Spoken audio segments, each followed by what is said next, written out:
রাজধানীর মেরুলবাড্ডার কানাডিয়ান ইউনিভার্সিটিতে অবরুদ্ধ ৬০ পুলিশ সদস্যকে হেলিকপ্টার দিয়ে উদ্ধার করেছে র্যাব। আজ বিকেল ৩টের দিকে এই ঘটনা ঘটে। জানা গেছে, কোটা সংস্কারের দাবিতে কমপ্লিট শাটডাউনের অংশ হিসেবে রাজধানীর মেরুলবাড্ডা এলাকায় আন্দোলনে নামেন ব্র্যাক বিশ্ববিদ্যালয়ের শিক্ষার্থীরা। পরে শিক্ষার্থীদের সঙ্গে সংঘর্ষের এক পর্যায়ে কিছু পুলিশ সদস্য কানাডিয়ান ইউনিভার্সিটির ভেতরে অবস্থান নেন। পুলিশ ভবনের ভেতর থেকে শিক্ষার্থীদের লক্ষ্য করে টিয়ারশেল নিক্ষেপ এবং ছড়া গুলি ও রাবার বুলেট ছোড়ে। এতে অনেক শিক্ষার্থী আহত হন।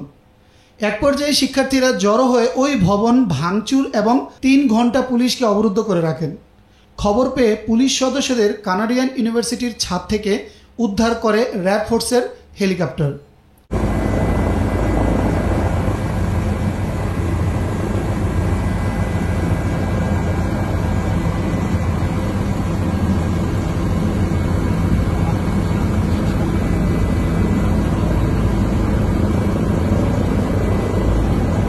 এ বিষয়ে র্যাব সদর দফতরের লিগ্যাল অ্যান্ড মিডিয়া উইংয়ের সহকারী পরিচালক আনম ইমরান খান বলেন, রাজধানীর কানাডিয়ান ইউনিভার্সিটির ছাদে আটকে পড়া ৬০ পুলিশ সদস্যকে উদ্ধার করেছে র্যাব।